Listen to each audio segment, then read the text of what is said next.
Este video es la continuación de uno anterior en el que refiné mercurio metálico a partir de cinabrio. Durante el proyecto generé muchos residuos contaminados con mercurio y en este video verán lo que hice con ellos. Si no han visto el anterior, les recomiendo de verdad que lo vean, porque si no, este video probablemente no tendrá mucho sentido. Estas dos soluciones son las más fáciles de tratar, así que decidí usarlas primero. El ácido nítrico en el vaso de la derecha se neutraliza con un poco de bicarbonato de sodio. No es necesario medir nada, simplemente añado bicarbonato de sodio hasta que deje de burbujear. Hay varias formas de neutralizar el permanganato de potasio, pero a mí me gusta simplemente añadir peróxido de hidrógeno. Esta reacción es bastante potente y produce mucho calor, así que es importante tener cuidado. Seguí añadiendo peróxido de vez en cuando hasta que sentí que todo el permanganato de potasio se había destruido. El óxido de manganeso descompone catalíticamente el peróxido, por eso incluso cuando todo el permanganato se ha ido, sigue burbujeando. Luego regresé a la otra solución y añadí sulfuro de sodio. Cuando se añade el sulfuro de sodio, este reacciona con los iones mercurio y precipita el sulfuro de mercurio. El sulfuro de mercurio se separa porque es casi totalmente insoluble en agua. Este paso también debería precipitar los iones de otros metales como sus sulfuros correspondientes. Después de agitar un poco, los dejé reposar durante un par de horas. Cuando regresé, el óxido de manganeso a la izquierda se había separado casi por completo, y el sulfuro de mercurio también se había separado. Decidí trabajar primero con el de la izquierda y lo filtré a través de un poco de celita. Todo el óxido de manganeso y la celita se conservarán como residuos sólidos. Luego a esta solución añadí el contenido del otro vaso de residuos. Lavé el vaso varias veces para asegurarme de transferir todo. La razón por la que hice esto es que la otra solución aún tenía algo de sulfuro de sodio. Tenía lógica combinar las dos y no desperdiciar nada. Terminé añadiendo un poco más de sulfuro de sodio, por si acaso, para asegurarme de eliminar todo el mercurio. Luego lo dejé reposar durante la noche para que todo el sulfuro de sodio se hidrolizara como bisulfuro de sodio. El sulfuro de mercurio puede ser soluble en soluciones de sulfuro de sodio, así que esto es solo por precaución.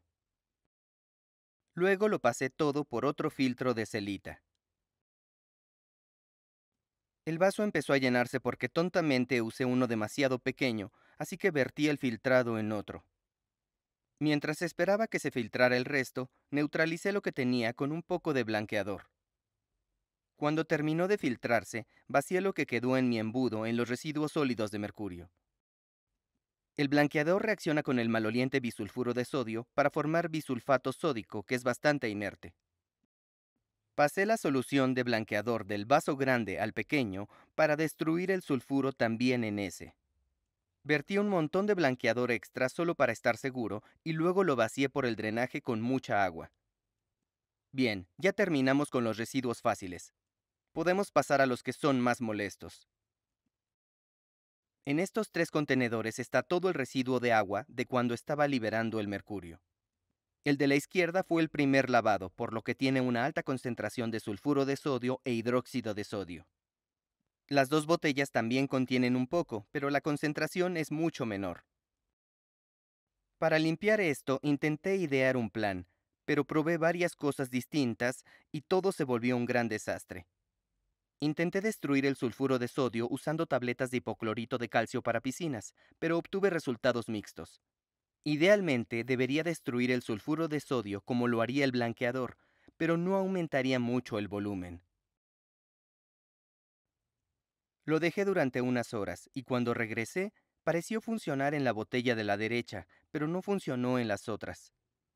Esto tal vez se debió a que lo que había aquí ya estaba muy diluido y tenía muy poco sulfuro de sodio e hidróxido de sodio. Aun cuando agregué más tabletas, lo agité y esperé unas horas más. No parecía pasar gran cosa. Probablemente debí dejarlo durante días o semanas, pero me impacienté un poco y decidí empezar a agregar blanqueador regular. Al agregarlo, se vio claramente que empezó a reaccionar. La reacción principal es con el sulfuro de sodio para hacer sulfato de sodio, pero también ocurren un montón de otras cosas.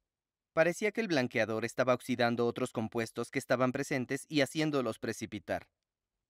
Al terminar, no habrá más sulfuro de mercurio y la solución será fuertemente básica y bastante oxidante. En esas condiciones, debería haber poco o nada de mercurio disuelto en el agua. La botella de la derecha estaba prácticamente lista, pero por si acaso añadí un poco de blanqueador antes de llevármela. Ahora solo tengo que lidiar con dos recipientes, pero lo que hay en la botella es bastante. Tenía otra vacía por ahí, así que dividí los residuos en las dos. Seguí agregando blanqueador y mezclando ocasionalmente, hasta que lo negro desapareciera por completo. La del medio fue la primera en terminar, así que la tapé y me la llevé. Otra vez tenía dos y seguí añadiendo blanqueador. También dividí esto en dos botellas, aunque no creo que fuera necesario. Añadí un poco de blanqueador a cada una y estaban prácticamente listas. Este último era el más concentrado y fue el que más trabajo me costó. Me quedé sin contenedores, así que tuve que dividirlo entre este y el recipiente en el que hice la reacción original. Le puse mucho blanqueador a cada uno y aún así no terminaban, así que tuve que pasarlos a un recipiente aún más grande. Honestamente tenía que haber usado el balde desde el principio, y la verdad no sé bien por qué no lo hice. En fin, vacié todo aquí y seguí echando blanqueador. No tardó mucho más en desaparecer el color verde amarillo. Luego, solo por si acaso, añadí bastante más. En este punto, la sustancia en el contenedor era bastante blanca, pero al combinarla con los demás residuos, se volvió marrón. Afortunadamente, había espacio suficiente para agregar todo.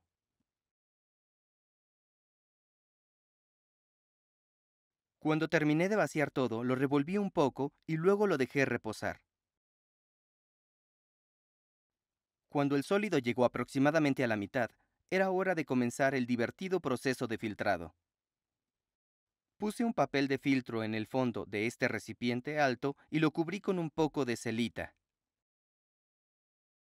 Luego, con un vaso de precipitados, vacié la parte líquida de los residuos.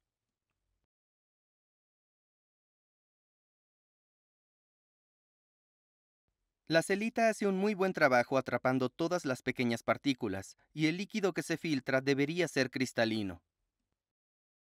A medida que recogía el líquido, se puede ver que de hecho es muy transparente, pero ligeramente amarillo debido a la presencia del blanqueador. Seguí añadiendo agua hasta que todo se filtró y tuve que filtrar al vacío el fango que quedó. Cuando terminé, esto es lo que me quedó. A la izquierda están los sólidos que terminaron siendo este revoltijo marrón húmedo y pegajoso. Las tabletas de hipoclorito de calcio y la celita que utilicé para filtrar están en la mezcla. A la derecha tenemos todo el filtrado líquido que contiene una alta concentración de blanqueador. El líquido también está saturado de sal, así que conforme reposa y se evapora, van apareciendo cristales blancos. Para deshacerme del líquido, lo fui vaciando en mi vaso de precipitados de 5 litros, encendí el calor y lo herví. Finalmente, había añadido todo y la mayor parte se había ido. Se precipitaron muchas sales, y en este punto era una buena idea quitarlo del calor. Si lo dejara, el vaso podría romperse. Lo dejé enfriar un poco y luego lo transferí a un contenedor de plástico. Los dejé al sol y se secaron por completo en el transcurso de aproximadamente una semana. Luego los pasé a unas bolsas Ziploc. A la izquierda tenemos todo lo que era soluble en agua, y lo de la derecha es todo lo que era insoluble. Desconozco la composición exacta de cada una, pero imagino que la sustancia blanca son principalmente sales de sodio, y la sustancia marrón son sobre todo óxidos metálicos. Ahora la pregunta importante: ¿cuánto mercurio hay realmente en estos residuos? Según una fuente que encontré, si se usa suficiente aluminio, este debería consumir hasta el 99.9% del sulfuro de mercurio. Considerando que utilicé una cantidad masiva de aluminio, debería quedar muy poco o nada de mercurio. Hice una prueba rápida de mercurio soluble agregando 1 gramo de ambos residuos a 1 litro de agua. Lo dejé reposar durante la noche y luego verifiqué la concentración con unas tiras para detectar mercurio. Suponiendo que no interfirieron con la prueba otras sustancias disueltas en el agua, en ambos residuos obtuve una concentración de mercurio de 0,03 miligramos por litro. Dado que tenemos un volumen total de 1 litro, significa que 1 gramo de cada residuo contiene aproximadamente 0,03 miligramos de mercurio soluble, lo cual es prácticamente nada. Sin embargo, esta prueba no dice nada sobre el mercurio insoluble, que es la forma en la que probablemente esté presente. Para hacerlo, se necesita un poco más de esfuerzo y realmente no quiero dedicarle tiempo, así que voy a enviar una pequeña muestra a un laboratorio. Les actualizaré cuando obtenga los resultados de la prueba. Y bueno, eso es todo por este video. El próximo será sobre acetato de plomo, también conocido como azúcar de plomo, porque sabe a azúcar. Muchísimas gracias a todos mis benefactores en Patreon. Todos los que me apoyan verán mis videos al menos 24 horas antes de que los publique en YouTube, y si me apoyas con $5 o más, tu nombre aparecerá al final del video como se ve aquí. Además, todos los benefactores pueden enviarme mensajes directamente, responderé en un día.